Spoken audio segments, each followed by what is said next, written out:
Hi friends, welcome back to Manthan's vlog. ನಾನು ಕಲಾ. ಎಲ್ಲರೂ ಹೇಗಿದ್ದಾರೆ ಸ್ನೇಹಿತರೆ? ನಾನು ಕೂಡ ತುಂಬ ಚೆನ್ನಾಗಿದ್ದೀನಿ.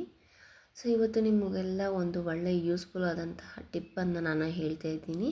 ಸೊ ನಾನು ಇದನ್ನೇ ಫಾಲೋ ಮಾಡ್ತಾಯಿದ್ದೀನಿ. ಸೊ ಹಾಗಾಗಿ ನಿಮಗೂ ಯೂಸ್ ಆಗುತ್ತೆ ಅಂತ ಹೇಳ್ತಾ ಇದ್ದೀನಿ. ಕೆಲವೊಂದು ಗೊತ್ತಿರ್ಬೋದು, ಬಟ್ ಇನ್ನು ಕೆಲವೊಂದು ಗೊತ್ತಿಲ್ಲದೆ ಇದ್ದರೆ ಸೊ ತಿಳ್ಕೊಳ್ಳಿ ಅಂತ ಹೇಳ್ತಾ ಬನ್ನಿ ವ್ಲಾಗ್ನ ಶುರು ಮಾಡೋಣ. ಸೊ ನಾವು ಗೃಹಿಣಿಯರು ಮನೇಲಿದ್ದಾಗ ದಿನ ಅದೇ ಕೆಲಸ ಮಾಡಿ ಮಾಡಿ ನಮಗೂ ಬೋರ್ ಆಗಿಬಿಟ್ಟಿರುತ್ತೆ ಅಲ್ವಾ?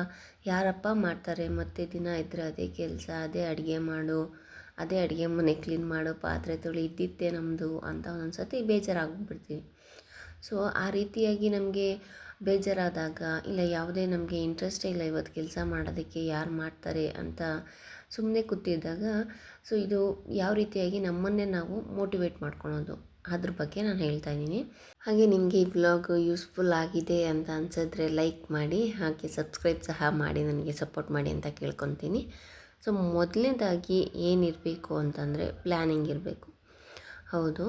ಸೊ ನಾವು ಇವತ್ತು ಇಷ್ಟು ಕೆಲಸಗಳಿದ್ದಾವೆ ನಮಗೆ, ಅಂದರೆ ಬರೀ ಅಡುಗೆ ಮನೆಯದ್ದೇ ಅಂತ ಅಲ್ಲ, ಬೇರೆದಾಗಿರ್ಬೋದು, ಎಕ್ಸ್ಟ್ರಾ ಕೆಲಸಗಳಿದ್ದೇ ಇರುತ್ತೆ ಅಲ್ವಾ? ಸೊ ಹಾಗಾಗಿ ಒಂದು ಕ್ಲೀನಿಂಗ್ ಇರ್ಬೋದು, ಬಾತ್ರೂಮ್ ಕ್ಲೀನ್ ಮಾಡೋದಾಗಿರ್ಬೋದು, ಇಲ್ಲ ಕಬೋರ್ಡ್ ಕ್ಲೀನಿಂಗ್ಸ್ ಆಗಿರ್ಬೋದು, ಒಂದು ಲಿಸ್ಟ್ ಮಾಡ್ಕೊಂಬಿಡ್ಬೇಕು ನೀವು. ನಮಗೆ ಏನಂತಂದರೆ ಲಿಸ್ಟ್ ಮಾಡಿಕೊಂಡ್ರೆ, ಸೊ ನಾನು ಇವತ್ತು ಈ ದಿನ ಅಲ್ಲ, ನನ್ನ ಕೆಲಸ ಇದೆ ತುಂಬಾ, ಸೊ ಇಷ್ಟು ಕೆಲಸ ನಾನು ಇವತ್ತು ಮುಗಿಸ್ಬಿಡ್ಬೇಕು, ನೆಕ್ಸ್ಟ್ ಡೇಗೆ ನಾನು ಪೋಸ್ಟ್ಪೋನ್ ಮಾಡ್ಕೊಳಕ್ಕಾಗೋದಿಲ್ಲ ಅಲ್ವಾ? ಅಂದರೆ ಈ ಕೆಲಸಗಳನ್ನ ನಾನು ಇವತ್ತು ಮುಗಿಸಿದ್ರೇ ನನಗೆ ಸಮಾಧಾನ ಆಗೋದು, ಇಲ್ಲಾಂದರೆ ಆಗಲ್ಲ ಅನ್ನೋ ಒಂದು ಮೈಂಡ್ಸೆಟ್ಟು ನಮ್ಮಲ್ಲಿ ಬಂದುಬಿಡ್ಬೇಕು. ಸೊ ಹಾಗೆಯೇ ಪ್ಲ್ಯಾನಿಂಗ್ ಇರಬೇಕು. ಸೊ ಫಸ್ಟ್ ನಾನು ಇವತ್ತು ಏನು ತಿಂಡಿ ಮಾಡಿದೆ, ನೆಕ್ಸ್ಟ್ ಏನು ಸಾಂಬಾರು ಮಾಡ್ತೀನಿ. ಸೊ ಒಂದೊಂದೇ ಕೆಲಸಗಳು ಇದ್ದೇ ಇರುತ್ತೆ ಅಲ್ವಾ ಮನೆಯಲ್ಲಿ ಏನೇನು ಕೆಲಸ ಇರುತ್ತೆ ಅನ್ನೋದು ನಿಮಗೆ ಗೊತ್ತಿರುತ್ತೆ ಅಲ್ವಾ? ಸೊ ಹಾಗಾಗಿ ಅದ್ರ ತಕ್ಕನಾಗಿ ನಾವು ಒಂದು ಪ್ಲ್ಯಾನಿಂಗ್ ಮಾಡ್ಕೊಬೇಕು. ಸೊ ಮೇನ್ ಅದೇನೇ. ಸೊ ನನಗೆ ಏನು ಅಂತಂದರೆ ಕೆಲವೊಂದು ಸತಿ ನಮ್ಮ ಮಕ್ಕಳು ಬೇರೆ ಇರ್ತಾರಲ್ವ, ಮಕ್ಕಳಿರೋರ್ಗಂತೂ ಖಂಡಿತವಾಗ್ಲೂ ತುಂಬಾ ಸ್ವಲ್ಪ ಕಷ್ಟನೇ ಅನಿಸುತ್ತೆ. ಯಾಕಂದರೆ ಅವ್ರ ಟೈಮಿಂಗ್ಸೇ ಇರೋದಿಲ್ಲ. ಅವರು ಯಾವ ಟೈಮಿಗೆ ಮಲ್ಕೊತಾರೆ ಅನ್ನೋದು ಗೊತ್ತಿರಲ್ಲ, ಯಾವ ಟೈಮಿಗೆ ಎದ್ದೇಳ್ತಾರೆ. ಸೊ ಕೆಲವೊಂದು ಸತಿ ಡಿಸ್ಟರ್ಬ್ ಆಗುತ್ತೆ. ನಾವೇನ ಕೆಲಸ ಮಾಡ್ತಿರ್ತೀವಿ, ಮಕ್ಳ ಕಡೆನೂ ಗಮನ ಹರಿಸ್ಕೊಂಡು ನಾವು ಇಲ್ಲಿ ಮಾಡ್ಕೊಳೋದು ಸ್ವಲ್ಪ ಕಷ್ಟನೇ ಆಗುತ್ತೆ. ಬಟ್ ಅದೇ ಒಂದು ಪ್ಲ್ಯಾನ್ ಇದ್ದರೆ, ಅಂದರೆ ಇವಾಗ ಮಗು ಇಷ್ಟು ಗಂಟೆಗೆ ಎದ್ದೇಳುತ್ತಾ, ನಾನು ಅಷ್ಟರಲ್ಲಿ ಅದಕ್ಕಿಂತ ಸ್ವಲ್ಪ ಮುಂಚೆಗೆ ಎದ್ದು ನಾವೇನು ಕೆಲಸಗಳಿದ್ದಾವೆ ಅದನ್ನು ಮುಗಿಸ್ಕೊಳ್ಳೋಣ. ಮೇನಾಗಿ ಕೆಲಸ ಆಗಬೇಕಾಗಿರೋಂಥದ್ದು. ಅದ ನಂತರ ಮಧ್ಯಾಹ್ನದ ಹೊತ್ತು ಮಲ್ಕೊಂಡಾಗ ಸೊ ಹಾಗೇ ಕೆಲಸಗಳ್ನ ಮಾಡ್ಕೊಳೋದು. ಆ ರೀತಿಯಾಗಿ ನಾವೊಂದು ಪ್ಲ್ಯಾನ್ ಮಾಡ್ಕೊಬೇಕು. ಇರೋ ಮಗು ಇನ್ನೂ ಏನು ಅವಳು ಮಲ್ಕೊತಾಳೆ, ಇಷ್ಟು ಗಂಟೆಗೆ ಮಲ್ಕೊತಾಳೆ ಅಂತ ಹೇಳೋಕ್ಕಾಗಲ್ಲ ಅಲ್ವಾ? ಸೊ ಮಧ್ಯಾಹ್ನ ಮಲಗಿದಾಗ ನಾನು ಈ ಕೆಲಸ ಮಾಡ್ಕೊಬೋದು, ಆ ಕೆಲಸ ಮಾಡ್ಕೊಬೋದು ಅಂತ ನೀವು ಆ ರೀತಿಯಾಗಿ ಪ್ಲ್ಯಾನ್ ಮಾಡೋಕ್ಕೆ ಹೋಗಬೇಡಿ. ಯಾಕಂದರೆ ಅದು ಗೊತ್ತಾಗೋದಿಲ್ಲ ಇಷ್ಟು ಗಂಟೆಗೇ ಇದೆ ಅಂತ ಪರ್ಟಿಕ್ಯುಲರಾಗಿ ಅಲ್ವಾ? ಸೊ ಅದಕ್ಕೆ ಏನು ಮಾಡಬೇಕು, ಸ್ವಲ್ಪ ಬೆಳಗ್ಗೆ ಸ್ವಲ್ಪ ಬೇಗ ಎದ್ದೇಳಿ. ಸೊ ಆವಾಗ ಮಧ್ಯಾಹ್ನ ಬೇಕಾದರೆ ಮಗು ಜೊತೆಗೆ ನೀವು ಸ್ವಲ್ಪ ಹೊತ್ತು ರೆಸ್ಟ್ ಮಾಡ್ಬೋದು ಅಲ್ವಾ? ಸೊ ಈ ರೀತಿಯಾಗಿ ನಿಮ್ಮ ಅನುಕೂಲಕ್ಕೆ ಯಾವ ರೀತಿಯಾಗಿ ಟೈಮಿಂಗ್ ಸಿಗುತ್ತೆ ಅಂದರೆ ಆ ರೀತಿಯಾಗಿ ನೀವು ಹೊಂದ್ಕೊಂಡು ಮಾಡ್ಕೊಬೋದು. ಇವಾಗ ಸೊ ಮೊದಲನೇ ಪಾಯಿಂಟ್ ಬಂದು ಪ್ಲ್ಯಾನಿಂಗ್ ಇಲ್ಲ ಅಂದರೆ ಯಾವ ಕೆಲಸನೂ ಆಗೋಲ್ಲ ಸ್ನೇಹಿತರೆ. ಬರೀ ಮನೆ ಕೆಲಸ ಅಂತಲ್ಲ, ಜೀವನದಲ್ಲಿ ಯಾವುದೇ ಕೆಲಸನೂ ಸಹ ಆಗೋದಿಲ್ಲ. ಸೊ ಹಾಗಾಗಿ ಮೇಯ್ನಾಗಿ ಪ್ಲ್ಯಾನಿಂಗ್ ಅನ್ನೋದು ಇರಬೇಕು. ನೆಕ್ಸ್ಟ್ ಬಂದು ಟೈಮ್ ಸ್ಲಾಟ್ ಇಟ್ಕೊಂಬಿಡಿ. ಅಂದರೆ ಲೈಕ್ ಏನಂತೀರ, ಇಷ್ಟು ಗಂಟೆ ಅಷ್ಟರಲ್ಲಿ ನಾನು ಈ ಕೆಲಸ ಮುಗಿಸ್ಬೇಕು. ಸೊ ಇವಾಗ ನಾನು ಅಡುಗೆ ಮನೆ ಕ್ಲೀನ್ ಮಾಡ್ತಾಯಿದ್ದೀನ, ಓಕೆ 1 ಅವರಲ್ಲಿ ನಾನು ಈ ಅಡುಗೆ ಮನೆಯನ್ನೆಲ್ಲ ಪೂರ್ತಿ ಕ್ಲೀನ್ ಮಾಡ್ಕೊಬೇಕು. ನೆಕ್ಸ್ಟ್ ಏನಾದರೂ ಬಟ್ಟೆ ಒಗಿತಾ ಇದ್ದೀವಾ, ಅದಕ್ಕೆ ಒಂದು 1.5 ಅವರ್ ಬೇಕಾಗುತ್ತಾ? ಸೊ ಆ ರೀತಿಯಾಗಿ ಒಂದು ಟೈಮ್ ಸ್ಲಾಟ್ ಇಟ್ಕೊಂಡು ಓಕೆ ಪ್ರತಿಯೊಂದು ಕೆಲಸನೂ ಮಾಡ್ಕೊತಿದ್ರೆ ಸೊ ಬೇಗನೂ ಆಗುತ್ತೆ. ಆಮೇಲೆ ಏನು ಮಾಡಿಬಿಡ್ತೀವಿ, ಅಯ್ಯೋ ಇವತ್ತೆಲ್ಲ ಇದೆ ಬಿಡೋ ದಿನ, ಇವತ್ತು ಬೆಳಗಿನ ಸಾಯಂಕಾಲ ತನಕ ಮಾಡಿದ್ರೂ ನಡೆಯುತ್ತೆ, ಯಾರು ಕೇಳ್ತಾರೆ ಅನ್ನೋ ಥರ ಮಾಡ್ಕೊಳಕ್ಕೆ ಹೋಗಬೇಡಿ. ಯಾಕೆ ಅಂದರೆ ನೋಡಿ, ನಾವು ಎಷ್ಟು ಬೇಗ ಕೆಲಸ ಮಾಡ್ತೀವೋ ಅಷ್ಟು ಬೇಗ ನಮಗೂ ಸಹ ಟೈಮ್ ಸಿಗುತ್ತೆ ಅಲ್ವಾ? ನಮಗೋಸ್ಕರ ಅಂತ ನಮಗೆ ಟೈಮ್ ಸಿಗುತ್ತೆ. ರೆಸ್ಟ್ ಮಾಡೋದಾಗಿರ್ಬೋದು, ಏನಾದರೂ ಕೇರ್ ಮಾಡ್ಬೋದು. ನಾವು ಯಾರು ತಾನೇ ಹೇಳಿ, ನೀವೇ ಹೇಳಿ ನೋಡೋಣ, ನಾವು ಯಾವಾಗಾದರೂ ಸ್ಕಿನ್ ಕೇರ್ ಆಗಿರಲಿ, ಹೇರ್ ಕೇರ್ ಆಗಿರಲಿ, ಈ ರೀತಿಯಾಗಿ ಏನಾದರೂ ಮಾಡ್ತೀವಾ? ನಮಗೆ ಟೈಮೇ ಸಿಗಲ್ಲಪ್ಪ ಅಂತ ಅಂದ್ಕೊಂಡ್ಬಿಡ್ತೀವಿ. ಬಟ್ ಅದು ಖಂಡಿತವಾಗ್ಲೂ ಆ ಥರ ಅಲ್ಲ. ಟೈಮ್ ಇರುತ್ತೆ, ಬಟ್ ನಾವು ಅದನ್ನು ಯಾವ ರೀತಿಯಾಗಿ ಅಳವಡಿಸ್ಕೊಬೇಕು, ಅದನ್ನು ನಾವು ಉಪಯೋಗಿಸ್ಕೊಬೇಕು ಅನ್ನೋದ್ರ ಬಗ್ಗೆ ತೀರ್ಮಾನ ಆಗುತ್ತೆ. ಸೊ ಹಾಗಾಗಿ ಹೇಳ್ತಾ ಇದ್ದೀನಿ, ಒಂದೊಂದು ಕೆಲಸಕ್ಕೂ ಒಂದೊಂದು ಟೈಮಿಂಗ್ಸ್ ಅಂತ ಇಟ್ಕೊಂಬಿಡಿ. ಸೊ ಇಷ್ಟು ಗಂಟೆ ನಾನಿವಾಗ ಫಾರ್ ಎಕ್ಸಾಂಪಲು ಬೆಳಗ್ಗೆಯಿಂದ 10 ಗಂಟೆ 11 ಗಂಟೆ ಲಾಸ್ಟು, ಅಷ್ಟರಲ್ಲಿ ನಾನು ಎಲ್ಲ ಕೆಲಸನೂ ಮುಗಿಸ್ಕೊಬೇಕು. ಅದಾದಮೇಲೆ ಆರಾಮಾಗಿ ಇರ್ಬೋದು, ರೆಸ್ಟ್ ಮಾಡ್ಬೋದು. ಇಲ್ಲ ನಿಮಗೆ ಬೇರೆ ಹ್ಯಾಬಿಟ್ಸ್ ಏನಾದರೂ ಇದ್ದರೆ ಲೈಕ್ ಹಾಬೀಸ್ ಥರ ಆ ಥರನ ಅದ್ರ ಬಗ್ಗೆನೂ ನೀವು ಕಾನ್ಸಂಟ್ರೇಟ್ ಮಾಡ್ಬೋದಲ್ವಾ. ಅಂದ್ಕೊಂಬಿಡ್ತೀವಿ ಅಯ್ಯೋ ಮದುವೆ ಆದಮೇಲೆ ನಮಗೆ ಅದನ್ನೆಲ್ಲ ಮಾಡೋದಕ್ಕೆ ಟೈಮ್ ಸಿಗುತ್ತೋ ಇಲ್ವೋ ಅನ್ನೋದು. ಆ ರೀತಿ ಎಲ್ಲ ಏನಿರೋದಿಲ್ಲ. ನಾವು ಒಂದು ಟೈಮ್ ಮ್ಯಾನೇಜ್ಮೆಂಟ್ನ ಮಾಡ್ಕೊಬೇಕಾಗುತ್ತೆ. ಸೊ ಅದೇ ರೀತಿಯಾಗಿ ಎಲ್ಲ ಪ್ಲ್ಯಾನಿಂಗ್ ನಾವೇನು ಮಾಡ್ಕೊಂಡಿರ್ತೀವೋ ಸೊ ಅದಕ್ಕೆ ತಕ್ಕನಾಗಿ ನಾವು ಟೈಮ್ನ ಕನ್ಸ್ಯೂಮ್ ಮಾಡ್ಕೊಬೇಕು ಅಲ್ವಾ. ಇವಾಗ ನೋಡಿ ಯಾರೆಲ್ಲ ಈ ರೀತಿ ಮಾಡಿರಲ್ಲ ಹೇಳಿ ನೋಡೋಣ. ಅಂದರೆ ಮನೇಲಿದ್ದಾಗ ಬಿಡು ನಿಧಾನಕ್ಕೆ ಕೆಲಸ ಮಾಡ್ಕೊಳ್ಳೋಣ, ನಾವು ಎಲ್ಲಿಗೆ ತಾನೇ ಹೋಗಬೇಕು ಮನೆಯಲ್ಲೇ ಇರ್ತೀವಿ ಅಂತೇಳಿ ನಿಧಾನಕ್ಕೆ ಮಾಡ್ಕೊತೀವಿ. ಅದೇ ಎಲ್ಲನ ಆಚೆ ಹೋಗಬೇಕು ಅಂದಾಗ ಹೆಂಗೆ ಪಟ ಅಂತ ಕೆಲ್ಸಗಳನ್ನೆಲ್ಲ ಮುಗಿಸ್ಕೊಂಬಿಟ್ಟು ರೆಡಿ ಆಗ್ತೀವಿ. ಸೊ ಅದೇ ರೀತಿಯಾಗಿಯೇ ಪ್ರತಿದಿನವೂ ಹಾಗೆ ಮಾಡ್ಕೊಂಬಿಡಿ. ಸೊ ಆಗ ಮಾಡ್ಕೊಂಡಾಗ ಒಂದೆರಡು ದಿವಸ ಕಷ್ಟ ಆಗ್ಬೋದು, ಏನಿಲ್ಲ ಅದು ಪ್ರಾಕ್ಟೀಸ್ ಆಗಿರುತ್ತಲ್ಲ ನಿಮಗೇನೆ ಅಭ್ಯಾಸ ಆಗೋಗ್ಬಿಡುತ್ತೆ. ಇಷ್ಟು ಕೆಲಸ ಇದೆ, ಇಷ್ಟು ಗಂಟೆ ಅಷ್ಟರಲ್ಲಿ ನಾನು ಮುಗಿಸ್ಕೊಬೇಕಪ್ಪ ಅನ್ನೋದು ನಿಮ್ಮ ಮೈಂಡ್ ಸೆಟ್ಟಲ್ಲಿ ಬಂದುಬಿಡುತ್ತೆ. ಓಕೆನಾ. ಸೊ ಮೇಯ್ನಾಗಿ ಇದು ಟೈಮ್ ಸ್ಲಾಟ್ ಮಾಡ್ಕೊಳೋದು. ನೆಕ್ಸ್ಟು ಈ ಅಡುಗೆ ಮನೆಯಲ್ಲಿ ಯೂಸ್ ಆಗುವಂಥ ವಸ್ತುಗಳು ಅಂದರೆ ಈ ತರಕಾರಿಗಳಾಗಿರ್ಬೋದು, ರೇಷನ್ ದಿನಸಿ ಐಟಮ್ ಆಗಿರ್ಬೋದು, ಇವುಗಳು ಖಾಲಿ ಆಗಿರಬಾರ್ದು. ಒಂದೊಂದು ದಿವಸ ನಡೆಯುತ್ತೆ, ಏನಾದರೂ ಒಂದು ಐಟಮ್ ಇಲ್ಲ ಅಂತ ಅಂದಾಗ ಅಡ್ಜಸ್ಟ್ ಮಾಡ್ಕೊಂಡು ಮಾಡಿಬಿಡ್ತೀವಿ. ಬಟ್ ಅದನ್ನೇ ತಿಂಗಳಾನುಗಟ್ಲೆ ಮಾಡೋದಕ್ಕಾಗೋದಿಲ್ಲ ಅಲ್ವಾ.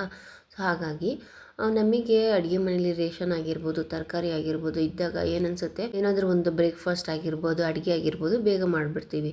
ಸೊ ಅಕಸ್ಮಾತ್ ಏನೂ ಇಲ್ಲದಿದ್ದಾಗ ಖಾಲಿ ಅನಿಸಿದಾಗ ಏನಪ್ಪ ಮಾಡೋದು ಅಂತ ಯೋಚನೆ ಮಾಡಿಕೊಂಡು ಅದು ಅಡುಗೆ ಮಾಡೋದಕ್ಕೂ ಸಹ ಇಂಟ್ರೆಸ್ಟ್ ಬರ್ದಿರೋ ಥರ ಆಗೋಗ್ಬಿಡುತ್ತೆ ಅಲ್ವಾ. ಸೊ ಹಾಗಾಗಿ ಮೇಯ್ನಾಗಿ ದಿನಸಿ ಆಗಿರ್ಬೋದು, ಹಾಗೆಯೇ ತರಕಾರಿಗಳು ಇವೆರಡನ್ನೂ ಮನೇಲಿ ಖಂಡಿತವಾಗ್ಲೂ ಇರಲೇಬೇಕು. ಖಾಲಿ ಆದಾಗೆಲ್ಲ ತರಿಸ್ಕೊಂಬಿಡಿ. ನಮ್ಮ ಕಡೆ ಏನು ಗೊತ್ತಾ, ನಾವು ಹಳ್ಳಿಲಿರೋದ್ರಿಂದ ಮುಂಚೆಗೇನೆ ಹೇಳಿಬಿಡ್ತೀನಿ. ಸೊ ಇಲ್ಲಾಂದರೆ ಖಾಲಿ ಆಗ್ತಿದ್ದಂಗೆನೇ ಲಿಸ್ಟ್ ಮಾಡ್ಕೊಂಬಿಡ್ತೀನಿ ಏನೇನು ಖಾಲಿ ಆಗಿದೆ ಅಂತ. ಒಂದೊಂದು ಸತಿ ಏನಾಗ್ಬಿಡುತ್ತೆ ಅಂತಂದರೆ ನಮಗೆ ಲಿಸ್ಟ್ ಇಲ್ಲ ಅಂತಂದಾಗ ಕೆಲವೊಂದು ಐಟಮ್ ಮರ್ತೋಗ್ಬಿಟ್ಟಿರ್ತೀವಿ ಅಲ್ವಾ. ಸೊ ಹಾಗಾಗಿ ನಾನು ಇನ್ನೇನು ಖಾಲಿ ಆಗ್ತಿದೆ ಅನ್ನೋದನ್ನೆಲ್ಲ ಒಂದು ಬುಕ್ಕು ಅಡುಗೆ ಮನೇಲಿ ಇಟ್ಕೊಂಡೇ ಇರ್ತೀನಿ. ಸೊ ಹಾಗಾದ್ರಲ್ಲಿ ಬರ್ಕೊಂಬಿಡ್ತೀನಿ. ನೆಕ್ಸ್ಟ್ ನಾನು ಮನೇಲಿ ಮತ್ತೆ ತಿರ್ಗಿ ಇದಿದೆಯಾ ಅಂತ ಚೆಕ್ ಮಾಡಿ ತೊಗೊಂಬರೋ ಅಂಥ ಅವಶ್ಯಕತೆ ಇರೋದಿಲ್ಲ. ಯಾಕಂದರೆ ಬುಕ್ಕಲ್ಲಿ ಬರ್ತಿದ್ರೆ ಗೊತ್ತಾಗ್ಬಿಡುತ್ತೆ ಇದಿಷ್ಟಿಲ್ಲ ಅನ್ನೋದು ಗೊತ್ತಾಗಿರುತ್ತಲ್ವ. ಸೊ ಆ ರೀತಿಯಾಗಿ ಮಾಡ್ಕೊಳೋದು ತುಂಬ ಒಳ್ಳೆಯದು. ಇನ್ನು ತರಕಾರಿಗಳು ಅಷ್ಟೇನೆ ಅದನ್ನು ಸಹ ಮನೆಯಲ್ಲಿ ಇರಲೇಬೇಕಾಗುತ್ತೆ. ಒಂದು ಟೊಮೆಟೊ ಇಲ್ಲ ಅಂದ್ರೂ ಎಷ್ಟು ಕಷ್ಟ ಆಗುತ್ತೆ ಗೊತ್ತಾ. ಒಂದೊಂದು ಅಡುಗೆಗೆ ಟೊಮೆಟೊ ಹಾಕಲೇಬೇಕಾಗುತ್ತೆ. ಅದಕ್ಕೆ ಬೇಕಾದರೆ ಆಪ್ಷನಲ್ ಆಗಿ ಹುಣ್ಸೆಹಣ್ಣು ರಸನೂ ಬಿಟ್ಕೊಬೋದು. ಬಟ್ ಟೊಮೆಟೊ ಇಲ್ಲಾಂದರೆ ಒಂದೊಂದು ಸತಿ ಅದು ಕೆಲಸನೂ ಆಗೋದಿಲ್ಲ ಅಲ್ವಾ. ಸೊ ಟೊಮೆಟೊ ಆಗಿರ್ಬೋದು, ಈರುಳ್ಳಿ, ಬೆಳ್ಳುಳ್ಳಿ ಮೇನ್ ಐಟಮ್ಗಳಾಗಿರ್ಬೋದು ಎಲ್ಲನೂ ಮನೇಲಿದ್ರೇ ಏನಾದರೂ ಒಂದು ಅಡುಗೆನ ಮಾಡೋದಕ್ಕಾಗೋದು ಅಲ್ವಾ. ಸೊ ಅವೆರಡನ್ನೂ ನೋಡ್ಕೊಬೇಕಾಗತ್ತೆ. ನೆಕ್ಸ್ಟ್ ಬಂದು ಮಲ್ಟಿ ಟಾಸ್ಕಿಂಗ್ ಆಗಿರಬೇಕು. ಅಂದರೆ ಇವಾಗ ನೋಡಿ ಫಾರ್ ಎಕ್ಸಾಂಪಲ್ ಅಂದರೆ ಎಲ್ಲ ಟೈಮಲ್ಲೂ ಮಲ್ಟಿ ಟಾಸ್ಕಿಂಗ್ ಆಗಿರಬೇಕು ಅಂತ ನಾನು ಹೇಳೋದಿಲ್ಲ. ಯಾಕಂದರೆ ಏನಾಗ್ಬಿಡುತ್ತೆ ಗೊತ್ತಾ, ಸ್ಟ್ರೆಸ್ ಆಗೋಗ್ಬಿಡುತ್ತೆ. ಸೊ ಆ ಕೆಲಸ ಈ ಕೆಲಸ ಅಂತ ಮಲ್ಟಿ ಟಾಸ್ಕಿಂಗ್ ಮಾಡ್ಕೊಂಡು ಹೋಗ್ತಿದ್ರೆ ಅದು ಮತ್ತೆ ತಿರ್ಗಿ ಇನ್ನೊಂದು ರೀತಿಯಾಗಿ ನಮಗೆ ಸ್ಟ್ರೆಸ್ ಆಗಿಬಿಡುತ್ತೆ. ಸೊ ಅಂಥ ಅವಶ್ಯಕತೆ ಏನಿಲ್ಲ. ಫಾರ್ ಎಕ್ಸಾಂಪಲ್ ಸಿಂಪಲ್ಲಾಗಿ ಇವಾಗ ನಾವು ಒಂದು ಹಿಟ್ಟಿನ ಹೆಸ್ರಿಗೆ ಇಟ್ಟಿರ್ತೀವಿ ಅಂದ್ಕೊಳ್ಳಿ, ಮುದ್ದೆ ಮಾಡಬೇಕು, ಮುದ್ದೆಗೆ ಇಟ್ಟಿರ್ತೀವಿ ಅಂದ್ಕೊಳ್ಳಿ. ಸೊ ಪಕ್ಕದಲ್ಲಿ ಹಾಗೇನೆ ಸಿಂಕಲ್ಲಿ ಏನಾದರೂ ಪಾತ್ರೆ ಇದ್ದರೆ ತೊಳ್ಕೊಳೋದಾಗಿರ್ಬೋದು, ಇಲ್ಲ ಈ ರೀತಿಯಾಗಿ ಒರೆಸಿಡೋದಾಗಿರ್ಬೋದು. ಸೊ ಆ ರೀತಿಯಾಗಿ ಸಿಂಪಲ್ ಕೆಲಸ ಅಡುಗೆ ಮನೆಯಲ್ಲೇ ಏನಿದೆ. ಇವಾಗ ಹಿಟ್ಟಿನ ಹೆಸ್ರು ನಾವು ಇಟ್ಬಿಟ್ಟು ಬಂದು ಸೋಫಾ ಮೇಲೆ ಕೂತ್ಕೊಳಕ್ಕಾಗತ್ತಾ, ಇಲ್ಲ ಅಲ್ವಾ. ಅದು ಉಕ್ಬಿಟ್ರೆ ಸೊ ನಾವು ಅಲ್ಲೇ ನಿಂತ್ಕೊಂಡು ನೋಡ್ಕೊಬೇಕಲ್ವಾ. ಸೊ ನಿಂತ್ಕೊಂಡು ಸುಮ್ಮನೆ ನೋಡೋ ಬದಲು ಬೇರೆ ಕೆಲಸಗಳಿರುತ್ತೆ ಅಲ್ವಾ. ಸೊ ಆ ರೀತಿಯಾಗಿ ನಾವು ಮಾಡ್ಕೊಳೋದು ಒಳ್ಳೆಯದು. ಬೇಕಂದರೆ ಕುಕ್ಕರಲ್ಲಿ ಇವಾಗ ನಾವು ರೈಸ್ ಇಟ್ಟಿರ್ತೀವಿ, ಸೊ ಅದು ಕೂಗೋ ತನಕ ಅಲ್ಲೇ ಇರೋಕ್ಕಾಗತ್ತಾ. ಅದ್ರ ಬದಲು ಬೇರೆ ಕೆಲಸಗಳು ಏನಾದರೂ ಮಾಡ್ಕೊಬೋದು, ಕಸ ಗುಡಿಸೋದಾಗಿರ್ಬೋದು ಮತ್ತೊಂದು. ಸೊ ಆ ಕೆಲವೊಂದು ಟೈಮು ಮಾಡಲೇಬೇಕಾಗತ್ತೆ, ಅಗತ್ಯ ಇದ್ದಾಗ ಮಾಡಬೇಕು. ಬಟ್ ಇಲ್ಲದೇ ಏನೂ ಪರವಾಗಿಲ್ಲ. ಬಟ್ ಸಣ್ಣ ಪುಟ್ಟದಂತೂ ಮಾಡ್ಕೊಳ್ಲೇಬೇಕಾಗತ್ತೆ ಅಲ್ವಾ. ಒಂದೇ ಕೆಲಸನ ನಿಂತ್ಕೊಂಡು ನೋಡ್ಕೊಂಡು ಮಾಡೋಕ್ಕಾಗೋದಿಲ್ಲ. ಸೊ ಮಲ್ಟಿ ಟಾಸ್ಕಿಂಗ್ ಅನ್ವಯಿಸೋದು ತುಂಬಾ ಒಳ್ಳೆಯದು ಅಂತ ನಾನು ಹೇಳ್ತಿದ್ದೀನಿ. ಸೊ ಅನ್ವಯಿಸಿ, ಬಟ್ ಜಾಸ್ತಿ ನಿಮಗೆ ಸ್ಟ್ರೆಸ್ ಆಗೋ ಥರ ಮಾಡೋಕ್ಕೆ ಹೋಗಬೇಡಿ, ಸರಿನಾ. ಸೊ ಮಲ್ಟಿ ಟಾಸ್ಕಿಂಗ್ ಒಂದು. ನೆಕ್ಸ್ಟ್ ಬಂದು ಆರ್ಗನೈಸ್ ಆಗಿರಬೇಕು. ಆರ್ಗನೈಸ್ಡ್ ಅಂದರೆ ಯಾವ ರೀತಿಯ ಹೇಳೋದಾದರೆ, ಇವಾಗ ನೋಡಿ ನಾನು ಪಾತ್ರೆ ಜೋಡಿಸ್ತಾ ಇದ್ದೀನಲ್ವಾ. ಸೊ ನಾವು ಕೆಲವೊಂದು ಸತಿ ಏನು ಮಾಡಿಬಿಡ್ತೀವಿ, ಪಾತ್ರೆ ತೊಳೆದ್ಬಿಟ್ಟು ಒರೆಸ್ದಲ್ಲೇ ಹಾಗೆ ಬೇಷನಲ್ಲೇ ಇಟ್ಬಿಟ್ಟಿರ್ತೀವಿ ಅಂದ್ಕೊಳ್ಳಿ. ಆ ರೀತಿಯಾಗಿ ಮಾಡೋದು ಬೇಡ. ಯಾಕಂದರೆ ನಮಗೆ ಕೆಲವೊಂದು ಪಾತ್ರೆಗಳು ಎಲ್ಲಿಟ್ಟಿರ್ತೀವಿ ಅಂತಲೇ ಗೊತ್ತಾಗೋದಿಲ್ಲ. ಒಂದೊಂದು ಸತಿ ಹುಡ್ಕಾಡೋ ಥರ ಮಾಡ್ಕೊಳಕ್ಕೆ ಹೋಗಬಾರ್ದು. ಸೊ ಕರೆಕ್ಟಾಗಿ ನಾವು ಏನೇನು ತೊಗೊಂಡಿರ್ತೀವಿ ಅಲ್ಲಲ್ಲೇ ಇಡೋದಾಗಿರ್ಬೋದು. ಇವಾಗ ಯಾವ್ಯಾವ ಪಾತ್ರೆ ಎಲ್ಲೆಲ್ಲಿ ಇಡಬೇಕು, ಸೊ ಅಲ್ಲೆಲ್ಲ ನಾವು ಜೋಡಿಸ್ಕೊಂಬಿಟ್ರೆ ನಾವು ಅಡುಗೆ ಮಾಡಬೇಕಾದ್ರೆ ಆಗಿರ್ಬೋದು, ಆಗ ನಮಗೆ ಕೈಗೆ ಟಕ್ಕಂತ ಸಿಗೋ ಥರ ಇರುತ್ತಾ. ಸೊ ಹುಡ್ಕಾಡೋದು ತಪ್ಪುತ್ತಾ. ಹುಡ್ಕಾಡೋದಂದ್ರೆ ನಾನು ಖಂಡಿತವಾಗ್ಲೂ ನನಗೂ ಇಷ್ಟ ಆಗೋದಿಲ್ಲ. ಒಂದೊಂದು ಸತಿ ಏನು ಮಾಡ್ಬಿಡ್ತಾರೆ ಗೊತ್ತಾ, ನಮ್ಮಮ್ಮ ನೀನು ಅಡುಗೆನೇ ಮಾಡಲ್ಲ ಮಾಡು ಅಂತ ಹೇಳ್ತಾರೆ. ಸರಿ ಆಯಿತು ಓಕೆ ಮಾಡೋಣ ಅಂತ ಹೋಗ್ತೀನ. ಅಂದರೆ ಒಂದೊಂದು ಸತಿ ಸಾಸಿವೆ ಎಲ್ಲಿಕ್ಕಿರ್ತಾರೋ, ಒಂದೊಂದು ಸತಿ ಏನಾದರೂ ಆಗಲಿ ಸೌಟ್ ಆಗಿರ್ಬೋದು, ಕುಕ್ಕರ್ ಆಗಿರ್ಬೋದು, ಪ್ರತಿಯೊಂದೂ ಅವರಿಗೆ ಎಲ್ಲಿ ಬೇಕೋ ಅಲ್ಲಿ ಇಟ್ಕೊಂಡಿರ್ತಾರೆ. ನನಗೆ ನಮ್ಮನೆ ಥರ ಆದರೆ ನನಗೆ ಕಂಫರ್ಟಬಲ್ ಆಗಿರುತ್ತೆ. ನನಗೆ ಅಲ್ಲಿ ಮಾಡೋದಕ್ಕೆ ಬೇಜಾರೇನಿಲ್ಲ. ಬಟ್ ಒಂದೊಂದು ಸತಿ ನನಗೆ ಸಿಗದೇ ಯಾಕೆ ಮಾಡಬೇಕು ನನಗಂತೂ ಅವಾಗ ಅನಿಸ್ಬಿಡುತ್ತೆ. ಹುಡ್ಕಾಡ್ಬೇಕಂದ್ರೆ ನನಗೆ ಬೇಜಾರಾಗೋಗ್ಬಿಡುತ್ತೆ. ಸೊ ಆ ರೀತಿಯಾಗಿ ಆಗೋದು ಬೇಡ ಅಂತ ಹೇಳಿ ಸೊ ಆರ್ಗನೈಸ್ಡ್ ಆಗಿ ಇಟ್ಕೊಳ್ಳಿ ಪ್ರತಿಯೊಂದು. ಇವಾಗ ಫಾರ್ ಎಕ್ಸಾಂಪಲ್ ನಾನು ಹೇಳಿದ್ನಲ್ಲ, ಒಂದು ಸಾಸಿವೆ ಆಗಿರ್ಬೋದು, ಉದ್ದಿನ ಬೇಳೆಯಿಂದನೂ ಹಿಡಿದು ಒಂದೊಂದು ಸತಿ ಒಗ್ಗರಣೆ ಕರಿಬೇವು ನಾವು ಎಣ್ಣೆ ಎಲ್ಲ ಕಾಯಕ್ಕೆ ಇಟ್ಬಿಟ್ಟಿರ್ತೀನಿ, ಕರಿಬೇವು ಹುಡ್ಕಾಡ್ತಿರ್ತೀನಿ. ಸೊ ಆ ರೀತಿ ಎಲ್ಲ ಮಾಡೋದು ಬೇಡ. ಮೊದಲೇ ಎಲ್ಲ ನೀಟಾಗಿ ಎಲ್ಲೆಲ್ಲಿ ಇಡಬೇಕು ಅಲ್ಲಲ್ಲೇ ಆರ್ಗನೈಸ್ಡ್ ಆಗಿ ಇಟ್ಕೊಂಡು ನಮಗೆ ಕೈಗೆ ಸಿಗೋ ಅಂಥದ್ದು ನಾವು ಡೈಲಿ ಯೂಸ್ ಏನು ಮಾಡ್ತೀವಿ, ಫಾರ್ ಎಕ್ಸಾಂಪಲ್ ಈಗ ಸಕ್ಕರೆ ಆಗಿರ್ಬೋದು, ಟೀ ಪುಡಿ ಆಗಿರ್ಬೋದು, ಪ್ರತಿಯೊಂದು ಆ ರೀತಿಯಾಗಿರೋಂಥದ್ದು ನಮ್ಮ ಕೈಗೆ ಸಿಗೋ ಥರ ಕಾಣೋ ಥರ ಇಟ್ಕೊಂಡ್ರೆ ಒಳ್ಳೆಯದು. ಸೊ ಹುಡ್ಕಾಡೋದು ತಪ್ಪುತ್ತೆ ಅಲ್ವಾ. ಹಾಗಾಗಿ ಆರ್ಗನೈಸ್ಡ್ ಆಗಿರೋದು ಮೇಯ್ನು. ನಮಗೇನು ಅನಿಸುತ್ತೆ ಗೊತ್ತಾ, ನಾವು ಕೆಲಸ ಮಾಡೋದಕ್ಕೆ ಸೋಂಬೇರಿ ಅಲ್ಲ, ಸ್ಟಾರ್ಟ್ ಮಾಡೋದಕ್ಕೇ ಸ್ವಲ್ಪ ಸೋಂಬೇರಿಯಾಗಿರ್ತೀವಿ ಅಲ್ವಾ. ಸೊ ಸ್ಟಾರ್ಟಿಂಗ್ ಟ್ರಬಲ್ ಅಂತ ಹೇಳ್ತಾರೆ. ಸೊ ಆ ರೀತಿಯಾದಂಥ ಒಂದು ಸ್ಟಾರ್ಟಿಂಗ್ ಟ್ರಬಲ್ ಇದ್ದಾಗ ಏನು ಮಾಡಬೇಕು ಅಂತಂದರೆ, ನಿಧಾನಕ್ಕೆ ಸ್ಟಾರ್ಟ್ ಮಾಡಿ, ಸ್ಲೋ ಆಗಿ ಸ್ಟಾರ್ಟ್ ಮಾಡಿ. ಒಟ್ಟಿನಲ್ಲಿ ಎದ್ದು ಮಾಡಲೇಬೇಕು ನಾವು, ಅರ್ಥ ಆಯ್ತಾ. ಅದನ್ನೊಂದು ತಲೆಯಲ್ಲಿ ಇಟ್ಕೊಳ್ಳಿ, ನಾವೇ ಮಾಡಬೇಕು, ಆಯಿತಾ.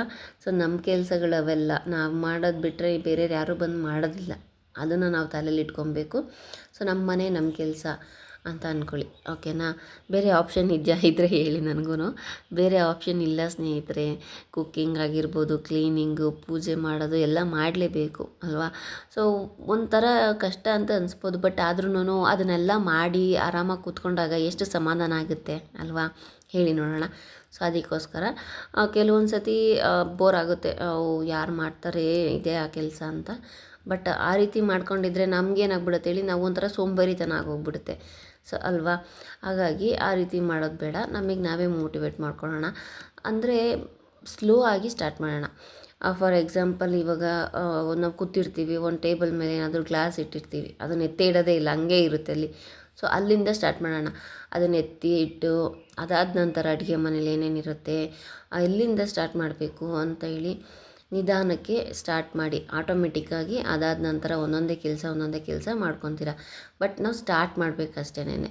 ಒಂದು ಟೈಮಿಂಗ್ಸ್ ತೊಗೊಳ್ಳಿ, ಆಯಿತು ನಮಗೂ ರೆಸ್ಟ್ ಬೇಕು, ಏನು ಹಂಗಂತ ಪ್ರತಿದಿನವೂ ಇದೆ ಅಂತ ಅಲ್ಲ, ರೆಸ್ಟ್ ಮಾಡ್ಕೊಳ್ಳಿ. ಒಂದು 15 ನಿಮಿಷ ರೆಸ್ಟ್ ಮಾಡಿ. ಬೆಳಗ್ಗೆಯಿಂದನೇ ನಾವು ಎಲ್ಲ ಅಡುಗೆ ಮಾಡೋದಾಗಿರ್ಬೋದು, ನಾಷ್ಟ ಮಾಡೋದಾಗಿರ್ಬೋದು, ಹಸ್ಬೆಂಡ್ನ ಆಫೀಸಿಗೆ ಕಳ್ಸೋದಾಗಿರ್ಬೋದು, ಮಕ್ಕಳನ್ನ ಸ್ಕೂಲಿಗೆ ಕಳಿಸೋದು, ಇಷ್ಟೆಲ್ಲ ಮಾಡಿರ್ತೀವಿ. ಅದಾದ ನಂತರ ತಿರ್ಗಾ ಮತ್ತೆ ಸ್ಟಾರ್ಟ್ ಮಾಡಿ ಕೆಲಸನ ಅವಾಗೆ ಅಂತ ನಾನು ಹೇಳೋದಿಲ್ಲ. ಒಂದು 15 ಮಿನಿಟ್ಸ್ ಆರಾಮಾಗಿ ಕಾಫಿ ಕುಡಿತೀರಾ, ಟೀ ಕುಡಿತೀರಾ, ಇಲ್ಲ ಏನಾದರೂ ಸ್ನ್ಯಾಕ್ಸು ತಿಂಡಿ ಮಾಡ್ತೀರಾ, ಲೈಟಾಗಿ ಮಾಡ್ಕೊಳ್ಳಿ. ಅದಾದ ನಂತರ ಸ್ಟಾರ್ಟ್ ಮಾಡ್ಕೊಳ್ಳಿ, ಓಕೆನಾ. ಒಂದು ಕೆಲಸ ಆದಮೇಲೆ ಒಂದು 10 ಮಿನಿಟ್ಸ್ ರೆಸ್ಟ್ ತೊಗೊಳ್ಳಿ. ಇಲ್ಲ ನಾನು ಕಂಟಿನ್ಯೂಸ್ ಆಗಿ ಮಾಡಿಬಿಡ್ತೀನಿ ಅಂದರೆ ಅದು ನಿಮ್ಮ ಆಪ್ಷನ್ ಚಾಯ್ಸು. ಸೊ ಇಲ್ಲ ಆಗೋದಿಲ್ಲ ಅಂದರೆ ಒಂದು 10 ಮಿನಿಟ್ಸ್, ಇವಾಗ ಅಡುಗೆ ಮನೆಯೆಲ್ಲ ಕ್ಲೀನ್ ಮಾಡಾದ್ಮೇಲೆ ಒಂದು 10 ಮಿನಿಟ್ಸ್ ಕೂತ್ಕೊಳೋದು, ನೆಕ್ಸ್ಟ್ ಮತ್ತೆ ಏನು ಕೆಲಸ ಇರುತ್ತೋ ನೋಡ್ಕೊಳೋದು, ಆ ರೀತಿಯಾಗಿ ಮಾಡ್ಕೊಳ್ರಿ. ಇಲ್ಲ ಆವಾಗ ಏನು ಗೊತ್ತಾ, ನಿಮಗೆ ಜಾಸ್ತಿ ಸ್ಟ್ರೆಸ್ ಆಗೋದಿಲ್ಲ ಅಲ್ವಾ. ಸೊ ಮಾಡಿ ಸುಸ್ತಾಗೋದು ಯಾಕೆ, ಒಂದು ಸ್ವಲ್ಪ ಹೊತ್ತು ರೆಸ್ಟ್ ತೊಗೊಂಡು ಮಾಡ್ತಾಯಿದ್ರೆ ಆರಾಮಾಗಿ ಕೆಲಸನೂ ಆಗುತ್ತೆ, ರೆಸ್ಟಿಗೆ ರೆಸ್ಟು ಆಗುತ್ತೆ. ಆ ರೀತಿಯಾಗಿ ಪ್ಲ್ಯಾನ್ ಮಾಡಿಕೊಂಡು ಮಾಡ್ಕೊಳ್ಳಿ. ಸೊ ಸ್ಲೋ ಆಗಿ ಸ್ಟಾರ್ಟ್ ಮಾಡಿ. ನಾನು ಹೇಳಿದ್ನಲ್ಲ, ನಿಧಾನಕ್ಕೆ ಮಾಡ್ತಿದ್ರೆ ಆಟೋಮೆಟಿಕ್ಕಾಗಿ ನೆಕ್ಸ್ಟ್ ಕೆಲಸ ಏನು ಅನ್ನೋದು ನಿಮಗೆ ಬಂದ್ಬಿಡುತ್ತೆ. ಬಟ್ ನಾವು ಸ್ಟಾರ್ಟ್ ಮಾಡೋದಕ್ಕೆ ಸ್ವಲ್ಪ ಕಷ್ಟ ಆದರೆ ತೊಂದರೆ ಆಗುತ್ತೆ ಅಲ್ವಾ. ಹಾಗಾಗಿ ನಿಧಾನಕ್ಕೆ ಸ್ಟಾರ್ಟ್ ಮಾಡಿ ಎಲ್ಲ ಕೆಲಸನೂ ಆರಾಮಾಗಿ ಮಾಡ್ಕೊಳ್ಳಿ. ಈಗ ಅಡುಗೆ ಮನೆ ಕೆಲಸ ಮಾಡಲು ಮೂಡೇ ಇಲ್ಲ ನನಗೆ ಅಂತಂದಾಗ ನಾನೇನು ಮಾಡ್ತೀನಿ ಗೊತ್ತಾ, ಮ್ಯೂಸಿಕ್ ಹಾಕ್ಕೊಂಬಿಡ್ತೀನಿ. ಸೊ ನನಗೆ ಮ್ಯೂಸಿಕ್ ಕೇಳೋದಂದರೆ ತುಂಬಾ ಇಷ್ಟ. ಇದು ಎಲ್ಲರೂ ಮಾಡ್ಬೋದು, ಯಾರ್ಯಾರು ಮಾಡ್ತೀರಾ ಕಮೆಂಟ್ ಮಾಡಿ ತಿಳಿಸಿ. ಸೊ ನನ್ನ ಫೋನಲ್ಲಿ ಏನಿರುತ್ತೆ ಅಂದರೆ ಟೈಮಿಂಗ್ ಸೆಟ್ ಮಾಡ್ಕೊಂಬಿಡ್ತೀನಿ. ಲೈಕ್ 1 ಅವರು ಇಲ್ಲ ಅರ್ಧ ಗಂಟೆ ಆ ರೀತಿಯಾಗಿ ಟೈಮಿಂಗ್ ಸೆಟ್ ಮಾಡ್ಕೊಂಬಿಡ್ತೀನಿ. ಒಂದು ಕೆಲಸ ಮಾಡೋದಕ್ಕೆ ಇಷ್ಟು ಸಾಕಾಗುತ್ತೆ. ಫಾರ್ ಎಕ್ಸಾಂಪಲ್ ಇವಾಗ ಪಾತ್ರೆ ತೊಳಿತಾ ಇದ್ದೀನಿ, ಸೊ ಅದಕ್ಕೆ ಒಂದು ಅರ್ಧ ಗಂಟೆ ಬೇಕಾಗುತ್ತಾ, ಅಂದರೆ ಸಿಂಕೆಲ್ಲ ಕ್ಲೀನ್ ಮಾಡಿ ಪೂರ್ತಿ ಕ್ಲೀನ್ ಆಗೋದಕ್ಕೆ. ಸೊ ಆಗ ಒಂದು ಅರ್ಧ ಗಂಟೆ ಟೈಮಿಂಗ್ ಸೆಟ್ ಮಾಡ್ಕೊಂಬಿಟ್ಟು ಮ್ಯೂಸಿಕ್ ಆನ್ ಮಾಡ್ಕೊಂಬಿಟ್ರೆ ಅದು ಆಟೋಮೆಟಿಕ್ಕಾಗಿ ಅರ್ಧ ಗಂಟೆ ಆದಮೇಲೆ ಆಫ್ ಆಗಿಬಿಡುತ್ತೆ. ನಮಗೆ ಯಾವಾಗಲೂ ಪದೇ ನಾನು ಟೈಮಿಂಗ್ಸ್ ನೋಡೋದಕ್ಕಾಗೋದಿಲ್ವಲ್ವ. ಹಾಗಾಗಿ ಈ ಥರ ಒಂದು ಸೆಟ್ ಮಾಡಿಕೊಂಡು ಮ್ಯೂಸಿಕ್ ಕೇಳ್ಕೊಂಡಿದ್ರೆ ಕೆಲಸನೂ ಆಗುತ್ತೆ, ನನಗೂ ಮ್ಯೂಸಿಕ್ ಕೇಳೋ ಥರ ಇಷ್ಟ ನನಗೆ. ಯಾಕಂದರೆ ಸುಮ್ಮನೆ ಕೆಲಸ ಮಾಡ್ತಿದ್ರೆ ತಲೆಯಲ್ಲಿ ಬೇರೆ ಯೋಚನೆಗಳು ಬಂದುಬಿಡುತ್ತೆ, ಏನಾದರೂ ಯೋಚನೆಗಳು ಓಡ್ತಾನೆ ಇರುತ್ತೆ. ಸೊ ಅದನ್ನೆಲ್ಲ ಯಾಕೆ ಅಂತ ಹೇಳಿ ನಾನು ಮ್ಯೂಸಿಕ್ನ ಕೇಳಿಕೊಂಡು ಕೆಲಸನ ಮಾಡ್ಕೊತೀನಿ. ತುಂಬ ಚೆನ್ನಾಗಿರುತ್ತೆ. ಹಾಗೆಯೇ ಕೆಲಸ ಮಾಡಿದ್ದು ಗೊತ್ತೇ ಆಗೋದಿಲ್ಲ, ನನಗಂತೂ ಯಾರಿಗೆಲ್ಲ ಈ ಥರ ಎಕ್ಸ್ಪೀರಿಯೆನ್ಸ್ ಆಗಿರುತ್ತೆ ಕಮೆಂಟ್ ಮಾಡಿ. ಸೊ ಮ್ಯೂಸಿಕ್ ಕೇಳಿಕೊಂಡು ಕೆಲಸ ಮಾಡೋದೇ ಬೆಸ್ಟ್ ಸೊಲ್ಯೂಷನ್ ನನ್ನ ಪ್ರಕಾರ. ಆಯಿತಾ, ಕೇಳಿ ನಿಮಗೇನು ಇಷ್ಟ ಆಗುತ್ತೆ ಆ ರೀತಿಯಾದಂಥ ಒಂದು ಮ್ಯೂಸಿಕ್ನೆಲ್ಲ ಸೆಲೆಕ್ಟ್ ಮಾಡಿಕೊಂಡು ಆರಾಮಾಗಿ ಕೇಳ್ಕೊಂಡು ಕೆಲಸ ಮಾಡ್ಕೊಳ್ಳಿ, ಸರಿನಾ. ಸೊ ಇನ್ನು ಅದಾದಮೇಲೆ ಅಡುಗೆ ಮನೆಯಲ್ಲಿ ಕೆಲಸ ಮಾಡಲಿಕ್ಕೆ ಮೂಡೇ ಇಲ್ಲ. ಇದಕ್ಕೆ ಕಾರಣ ಏನು ಅಂತಂದರೆ ಮೇಯ್ನಾಗಿ ಫೋನು. ಹೌದು, ಏನು ಅಂತಂದರೆ ಫೋನ್ ನೋಡಬಾರ್ದು ಅಂತ ನಾನು ಹೇಳ್ತಾ ಇಲ್ಲ, ಬಟ್ ಎಷ್ಟು ನೋಡಬೇಕು ಅಷ್ಟು ನೋಡಿ. ಒಂದು ಟೈಮಿಂಗ್ಸ್ ಅದಕ್ಕೂ ಸಹ ಒಂದು 10 ಮಿನಿಟ್ಸ್ ನೋಡ್ಬೋದಾ ರಿಲ್ಯಾಕ್ಸ್ ಆಗೋದಕ್ಕೆ, ಓಕೆ 10 ಮಿನಿಟ್ಸ್ ಇಲ್ಲ 20 ಮಿನಿಟ್ಸ್ ಲಾಸ್ಟ್ ಅಷ್ಟೇನೆ. ಅದಾದಮೇಲೆ ನೋಡೋಕ್ಕೆ ಹೋದರೆ ಗಂಟೆ ಟೈಮಿಂಗ್ಸ್ ಹೋಗ್ಬಿಡುತ್ತೆ. ಸೊ ಅವಾಗ ಏನಾಗುತ್ತೆ, ನಾವು ಬೇಗ ಎದ್ರೂ ಏನೂ ಪ್ರಯೋಜನ ಆಗೋದಿಲ್ಲ. ಸೊ ಕೆಲವೊಂದು ಸತಿ ಏನಾಗ್ಬಿಡುತ್ತೆ, ನಾವು ಬೇಗ ಎದ್ದಿದ್ದೀವಪ್ಪ, ಒಂದು 6 ಗಂಟೆ 5 ಗಂಟೆಗೆ ಎದ್ದಿದ್ದೀವಿ, ಬಟ್ ಇನ್ನೂ ಕೆಲಸನೇ ಮುಗ್ದಿಲ್ಲ, ಯಾಕೋ ಗೊತ್ತಿಲ್ಲ ಅಂತಂದರೆ ಏನಕ್ಕೆ ಅಂದರೆ ಈ ಕಾರಣ ಇದೇನೇ, ಫೋನ್ ನೋಡೋದು. ಸೊ ನೋಡಿ, ಎಲ್ಲ ಕೆಲಸ ಮುಗ್ದಾದ್ಮೇಲೆ ನೋಡಿ, ಅವಾಗ ಯಾರೂ ಡಿಸ್ಟರ್ಬು ಮಾಡಲ್ಲ, ಏನೂ ಇರೋದಿಲ್ಲ. ಸೊ ಕೆಲ್ಸಗಳು ಅಲ್ಲಲ್ಲೇ ಇದ್ಕೊಂಡು ಆರಾಮಾಗಿ ಕೂತ್ಕೊಂಡು ಫೋನ್ ನೋಡ್ತಿದ್ರೆ ಎಲ್ಲಿಂದ ಆಗುತ್ತೆ ಕೆಲಸಗಳು, ಅಲ್ವಾ. ಸೊ ಹಾಗಾಗಿ ನೋಡಬೇಡಿ ಅಂತ ನಾನು ಹೇಳೋದಿಲ್ಲ. ಒಂದು 10 ಮಿನಿಟ್ಸ್ ಲಾಸ್ಟು, ಅದಾದ ನಂತರ ಕೆಲಸಗಳಿರುತ್ತಲ್ವ ಎಲ್ಲ ಮುಗಿಸ್ಕೊಂಡು ಅದಾದಮೇಲೆ ನೀವು ಬೇಕಾದರೆ ನೋಡ್ಕೊಬೋದು. ಈ ಫೋನ್ನ ದುಶ್ಮನ್ ಅಂತ ಹೇಳೋದಕ್ಕಾಗೋದಿಲ್ಲ. ಯಾಕೆ ಅಂತಂದರೆ ಅದರಲ್ಲಿ ಒಳ್ಳೆಯದು ಇರುತ್ತೆ. ನಾವು ಪಾಸಿಟಿವ್ ಆಗಿ ನೋಡೋದಾದರೆ ಪಾಸಿಟಿವ್ ಇರುತ್ತೆ, ನೆಗೆಟಿವ್ ಆಗಿ ನೋಡೋದಾದರೆ ನೆಗೆಟಿವ್ ಇರುತ್ತೆ, ಅಲ್ವಾ. ಸೊ ನೋಡಿ, ಪಾಸಿಟಿವ್ ಏನು ಅಂತಂದರೆ ಲೈಕ್ ಈಗ ನಾವು ಒಂದು ಮೋಟಿವೇಶನ್ಸ್ ವಿಡಿಯೋಸ್ ಆಗಿರ್ಬೋದು, ಈಗ ಕ್ಲೀನಿಂಗ್ ಆಗಿರ್ಬೋದು, ಕುಕ್ಕಿಂಗ್ ಬಗ್ಗೆ ಆಗಿರ್ಬೋದು ಎಲ್ಲ ತಿಳ್ಕೊತೀವ. ಸೊ ಮೇಕ್ ಓವರ್ ಮಾಡೋದಾಗಿರ್ಬೋದು, ನಮಗೆ ಅವಾಗ ಏನು ಅನಿಸುತ್ತೆ, ನಾವು ಮಾಡ್ಬೋದು, ನಮ್ಮ ಕಿಚನಿಗೆ ಈ ರೀತಿ ಮಾಡಿದ್ರೆ ಚೆನ್ನಾಗಿರುತ್ತೆ. ಸೊ ನೋಡಿ, ಎಷ್ಟು ಬೇಗ ಟಕ್ ಅಂತ ಕೆಲಸ ಮುಗಿಸ್ಕೊಂಬಿಟ್ರು ನಾವು ಮಾಡಬೇಕು ಅನ್ನೋದು ಆವಾಗ ನಮಗೆ ಒಂಥರ ಮೋಟಿವೇಟ್ ಆಗಿಬಿಡುತ್ತೆ, ಅಲ್ವಾ. ಸೊ ಅದನ್ನು ನೋಡಿದಾಗ ನಮಗೂ ಎದ್ದು ಕೆಲಸ ಮಾಡಬೇಕು ಅಂತ ಅನಿಸುತ್ತೆ. ಫೋನ್ನ ಸೈಡಿಗೆ ಇಟ್ಟು ಕೆಲಸ ಮಾಡೋಣ, ನಮ್ಮ ಮನೇಲೂ ಕೆಲಸ ಇದೆ ಅಂತ ಯೋಚನೆ ಬರುತ್ತೆ. ಅದು ಬಿಟ್ಬಿಟ್ಟು ಬೇರೆ ಏನಾದರೂ ಸುಮ್ಮನೆ ಯೂಸ್ಲೆಸ್ ಆಗಿರೋವಂಥದ್ದನ್ನೆಲ್ಲ ಸ್ಕ್ರೋಲ್ ಮಾಡ್ಕೊಂಡು ಕೂತ್ಕೊಂಡ್ರೆ ನಮ್ಮ ಟೈಮೇ ವೇಸ್ಟ್, ಅಲ್ವಾ. ಸೊ ಹಾಗಾಗಿ ಕೆಲಸ ಮೊದಲಿಂದಾಗಿ ಮೇಯ್ನಾಗಿ ಬೇಕಾಗಿರೋದು ಕೆಲಸ ಆಗಬೇಕು, ಅಲ್ವಾ. ನಮ್ಮ ಕೆಲಸ ನಮಗೆ ಮುಖ್ಯ. ಅದಾದ ನಂತರ ಬೇಕಾದ್ರೆ ಫೋನಲ್ಲಿ ಕೂತ್ಕೊಂಡು ಗಟ್ಟಲೆ ನೋಡಿ, ಯಾರೂ ಬೇಡ ಅನ್ನಲ್ಲ. ಸೊ ಮುಂಚೆ ಆ ಫೋನ್ನ ಸೈಡ್ಗೆ ಇಟ್ಬಿಟ್ಟು ಎದ್ದು ಕೆಲಸಗಳನ್ನ ಮಾಡ್ಕೊಳೋದನ್ನ ಕಲ್ತ್ಕೊಳ್ಳೋಣ. ಅದನ್ನು ನಾವು ಪುಷ್ ಮಾಡಬೇಕು ನಮಗೇನೆ. ನಾವೇನು ಮಾಡಿಬಿಡ್ತೀವಿ, ಬೆಳಗ್ಗೆ ಎದ್ದಿರ್ತೀವ, ಮುಂಚೆನೇ ಓಪನ್ ಮಾಡಿಬಿಡ್ತೀವಿ ವಾಟ್ಸಪ್ಪಲ್ಲೋ ಯಾರ್ದು ಇವತ್ತು ಏನೇನಿದ್ದೀವಿ, ಫೇಸ್ಬುಕ್ ಆಗಿರ್ಬೋದು. ಫಸ್ಟಾಗಿ ಆ ಕೆಲಸನ ಬಿಟ್ಬಿಡಿ. ಮೊದಲು ಎದ್ದಾಗಿ ಅಟ್ಲೀಸ್ಟ್ ಒಂದು 9 ಗಂಟೆ ತನಕ ನಾನು ಫೋನ್ ನೋಡೋದಿಲ್ಲ ಅಂತ ಒಂದು ಏನಂತೀರ ಪ್ರಾಮಿಸ್ ಮಾಡ್ಕೊಂಬಿಡಿ ನಿಮಗೆ ನೀವೇನೇ. 9 ಗಂಟೆ ತನಕ ನಾನು ಫೋನ್ ನೋಡೋದಿಲ್ಲ, ಅದಾದಮೇಲೆ ಬೇಕಾದರೆ ನೋಡೋಣ. ಅಂಥ ಗಂಟೆ ಎಷ್ಟು ಕೆಲಸ ಮಾಡ್ಕೊಬೋದು ಗೊತ್ತಾ ನೀವು, ನೋಡಿ ಬೇಕಾದರೆ ಟ್ರೈ ಮಾಡಿ ನೋಡಿ. ಅಷ್ಟರಲ್ಲೆಲ್ಲ ಸ್ವಲ್ಪ ಅಂದ್ರೂ 3/4 ಭಾಗ ಕೆಲಸ ಆಗೋಗ್ಬಿಟ್ಟಿರುತ್ತೆ 9 ಗಂಟೆ ಅಷ್ಟರಲ್ಲಿ. ಸೊ ಆ ಥರ ಒಂದು ಟೈಮಿಂಗ್ಸ್ನ ಸೆಟ್ ಮಾಡ್ಕೊಳೋದು ತುಂಬ ಒಳ್ಳೆಯದು. ನೋಡ್ತಿದ್ರಾ ನೀವೇನೇ ನೋಡಿ, ಮೊದಲು ಹೇಗಿತ್ತು ಕಿಚನ್, ಹೇಗಿದೆ, ಎಷ್ಟು ಸಮಾಧಾನ ಆಗುತ್ತೆ ಅಲ್ವಾ ಈ ರೀತಿಯಾಗಿ ಕ್ಲೀನ್ ಮಾಡಿ ಆರಾಮಾಗಿ ಕೂತ್ಕೊಳ್ಳೋದಕ್ಕೆ. ಸೊ ನನಗೆ ಗೊತ್ತಿರೋಂತಹ ಟಿಪ್ಗಳನ್ನ ನಾನು ನಿಮ್ಮ ಜೊತೆ ಶೇರ್ ಮಾಡ್ಕೊಂಡಿದ್ದೀನಿ. ಸೊ ನಿಮ್ಗೆ ಇಷ್ಟ ಆಗಿರುತ್ತೆ ಅಂತ ಅಂದ್ಕೊತೀನಿ. ಇಷ್ಟ ಆಗಿದ್ದರೆ ಪ್ಲೀಸ್ ಲೈಕ್ ಮಾಡಿ. ಮತ್ತೆ ಸಿಗೋಣ ಮುಂದಿನ ವ್ಲಾಗಲ್ಲಿ. Thanks for watching.